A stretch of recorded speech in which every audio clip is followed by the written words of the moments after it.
Hello, and welcome to another episode of Gaming the System with myself, Jem and Matt. Today we are going to be talking about sexual assault and possibly rape. So if that's not your bag, then please feel free to skip this episode. We are particularly focusing on a recent sexual assault that occurred allegedly in the Metaverse. So before I kick off, I wanted to ask Matt what he understands the Metaverse to be at this point in time. Basically, I've my impression of it was that it's just like a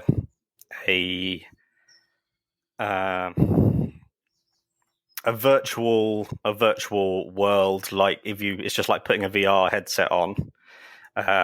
If you play Fortnite, for example, instead of playing through your TV with the character, you put the headset on and you're the actual character in first person, moving about, doing things. I had listened to an episode of the podcast called Tech Stuff, which was really interesting, talking about a book called Snow Crash, which is a cyberpunk book. And he wrote a version of Metaverse, describing it as a consensual hallucination, which I think it describes it perfectly. Yeah. It was Neal Stephenson who wrote Snow Crash, which I would recommend you read. I'd recommend everyone read it. Actually, it's an excellent book,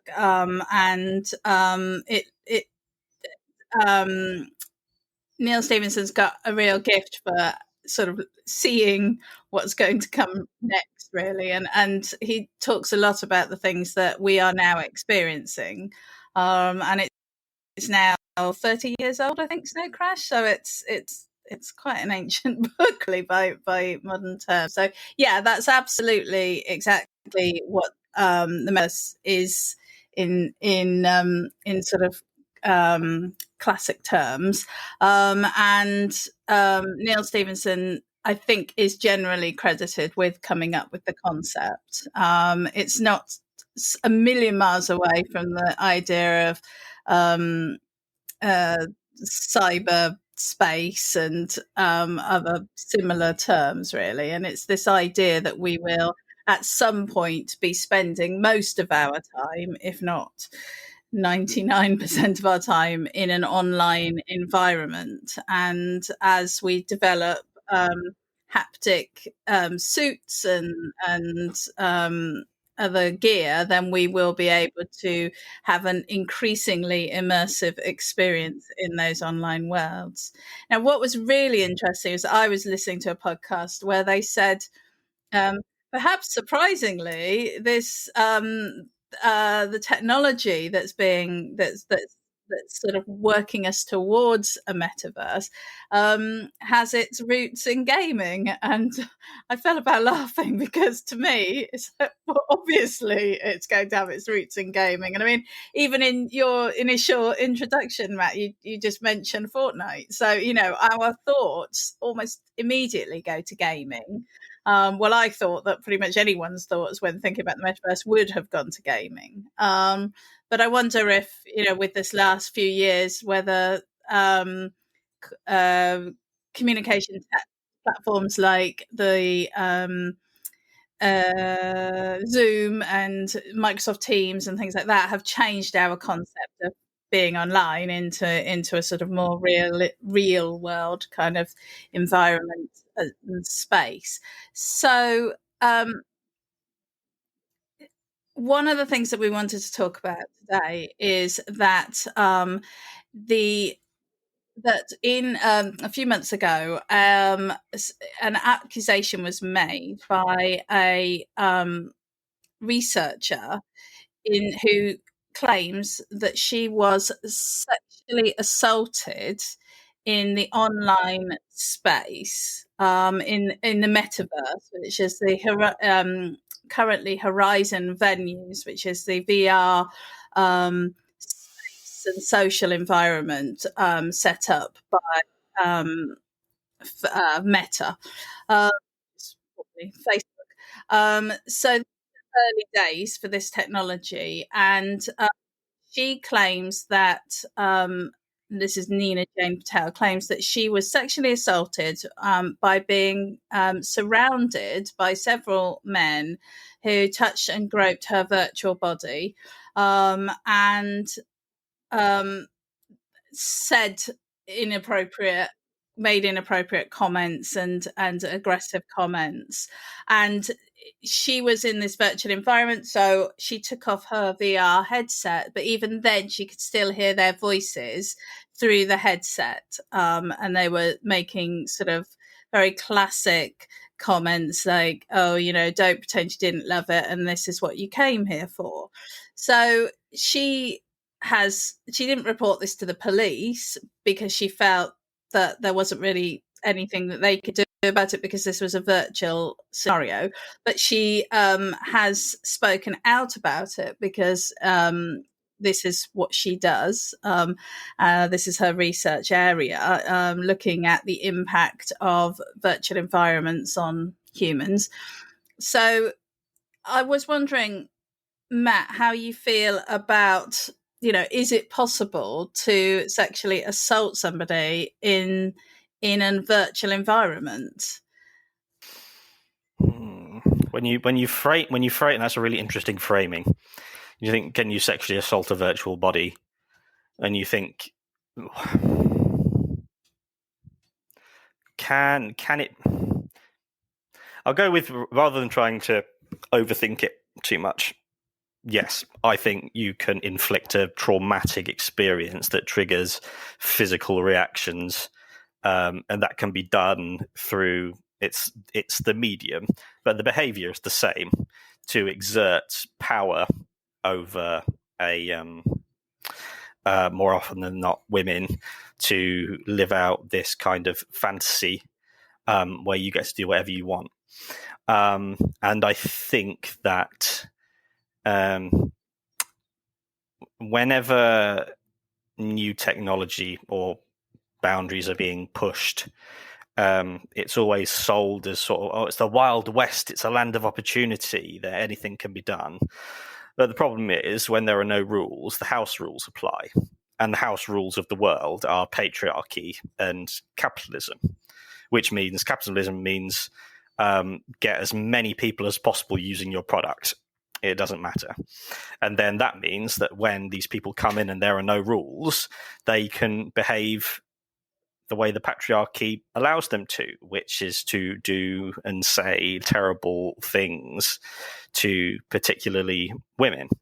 And I think that the scale of the problem depends on the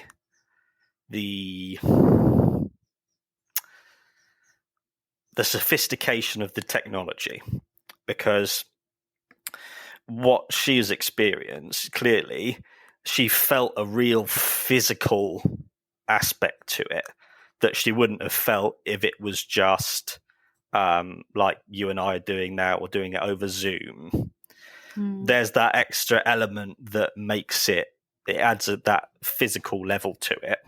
And that's not an accident on the part of the men doing it. They will have done that thinking, oh, I could talk to her and I could touch her. That's another element, an element of escalation.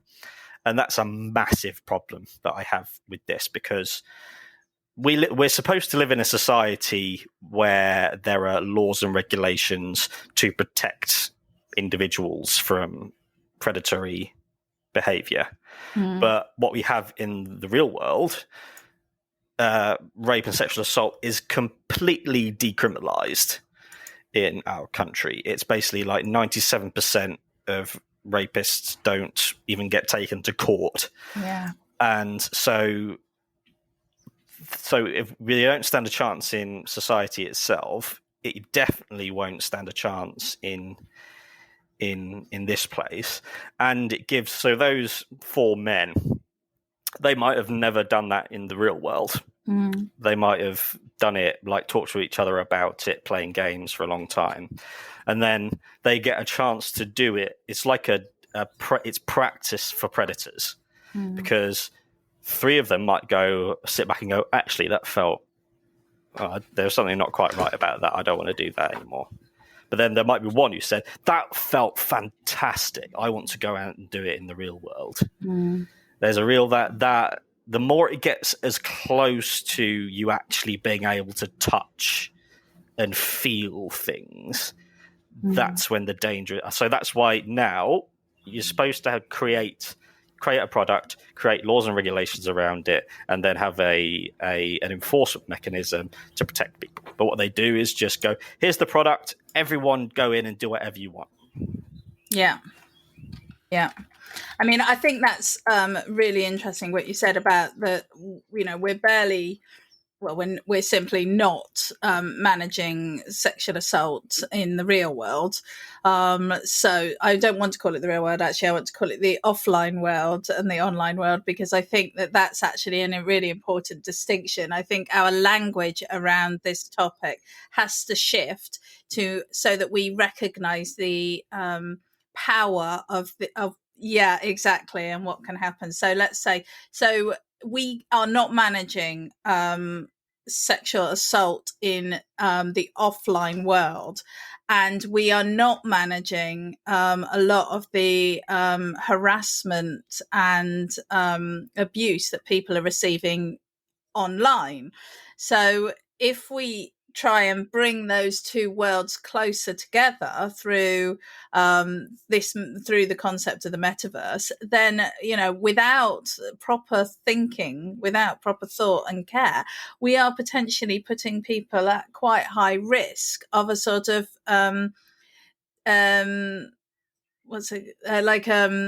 punish less crime. And I think it is really problematic. Recent research has said that 41% of Americans experience some form of online harassment, and the amount of women reporting harassment has actually doubled since 2017. So the type of harassment has become more intense and aggressive, and this is in your text-based space.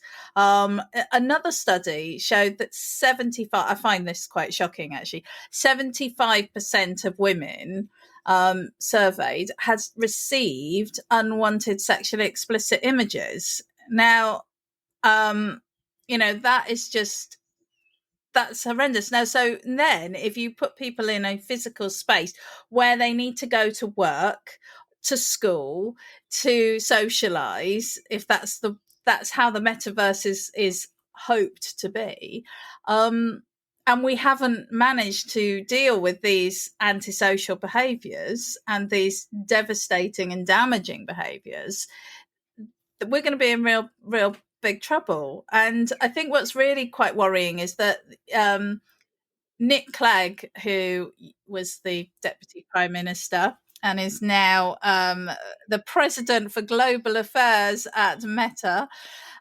he's saying, yeah, we've got all this, and we're going to put in special rules and safety features that we've not seen so far on social media, and it's all going to be fine. Yet, apparently,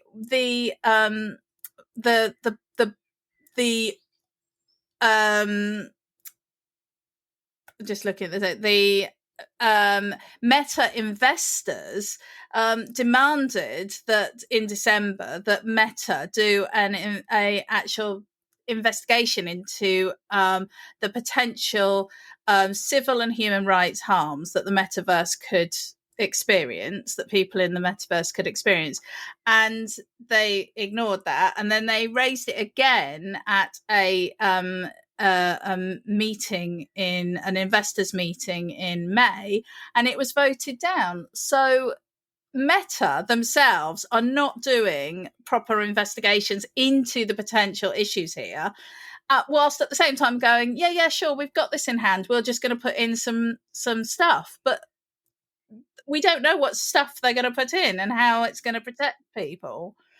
I mean, Matt, have you heard about any of the protections that are being considered for these sorts of scenarios? No, because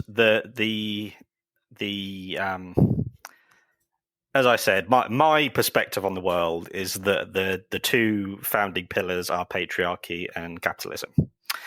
So it's interesting what you said about the shareholders. So did the shareholders vote down the initiative the second time they talked about it? Yeah, it was basically the investors demanded that they publish a report, and they raised it again at this meeting, and it was the shareholders who voted it down. Yeah. So again, that's the capitalism side of it, going, we don't care what happens, just open it, and then women will do what they do in every area of society. They just make do, try and keep their heads down.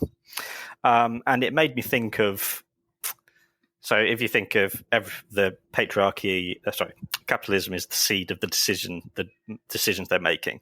Because if it wasn't that, if it was genuinely doing the best thing, the best product for people, then they would start with the safeguards and have that be the center. But instead, it's get out to as many people as possible. And it makes me think of the gun violence in America.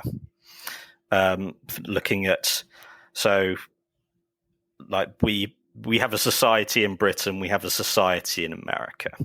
In Britain, there is a law that we don't have guns, and that law is there to protect people. And here we have, it was 3%, I think 2020, 4% of homicides in Britain were from a gun. In America, it's 79%. And in 2020, this is the most, this is the same, the seed that this grows out of, the capitalist seed, is exactly the same kind of seed which is growing into Meta as well. So it's very easy to say, oh, there's no one's getting hurt, it's all virtual stuff. But it's coming from this place that allows 45,000 deaths in 1 year from guns. And if you think that's horrifying on its own, 25,000 of those 45,000 are suicides. So that's what's at the root of this. That's the horror of that. And so when they see these early signs of, oh yes, of course people are going to use this to exert power and do terrible things, and they're not going to step in the way of it, of course it's going to get worse and worse. Yeah. I mean, I think it's really interesting because if you look at all the recent stuff with Elon Musk wanting to take over Twitter, and one of the things that he talks a lot about is freedom of speech, and he wanted to kind of really open Twitter up. And Twitter, it already is a hotbed of bad behavior, and I think with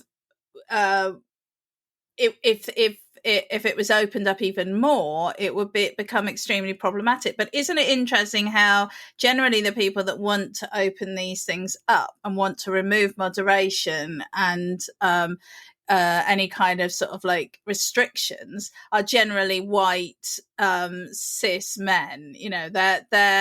They are the privileged people who don't experience a lot of the harassment or the abuse that many other groups do, and they're the ones that are saying, oh, we don't need any restrictions, everyone will just get on and it'll be fine. And unfortunately that just simply is not the case. And I think, one of my other favorite, I'm not just doing like a big podcast advert today, but one of my very favorite podcasts at the moment that I listen to is called The Bunker.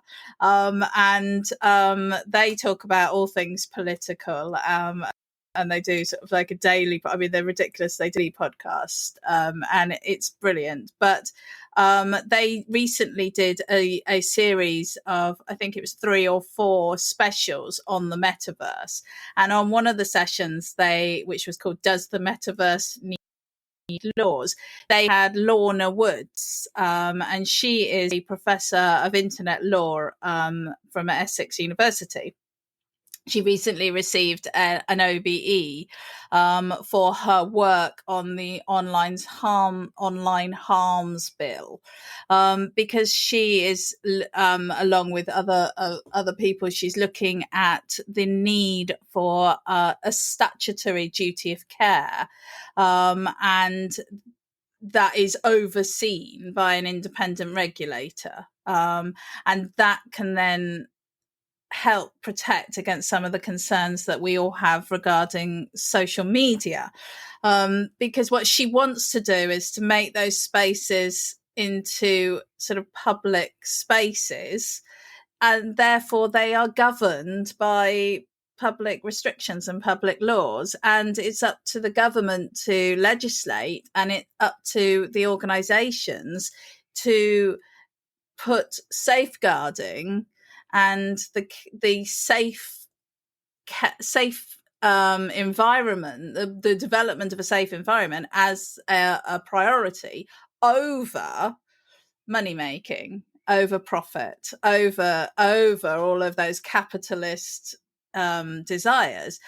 And it's a shame we live in a world where that has to be legislated on. But I think, that's one of the things that you talk about a lot, Matt, about the capitalism, about the negative impact that has on our society. And it's up to governments who are there to, look after society to ensure that balance is kept. And as it stands at the moment with the internet in general, we have private organizations running these public spaces, which we all happily use, and literally nobody is keeping an eye on what they're doing or ensuring the safety of the users.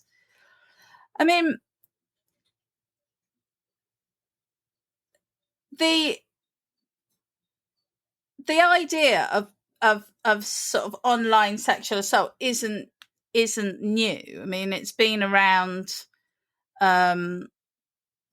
since online spaces were around, and there are examples going back to the 90s of people claiming that has occurred. And I think, as somebody who's been a long-term user of these online spaces, I can certainly say there's been times when I have been exposed to or experienced behavior that I have not okayed. It's been non-consensual sexual behavior, and I don't know if I've ever thought of that as sexual assault, but it certainly has at times been quite uncomfortable and quite awkward. And especially if you then go on to see those people in the offline world, there's, it isn't simply online versus offline, and the two are completely separate. There is really a link there, and an emotional connection to your virtual persona, your virtual avatar. I mean, we talk about games.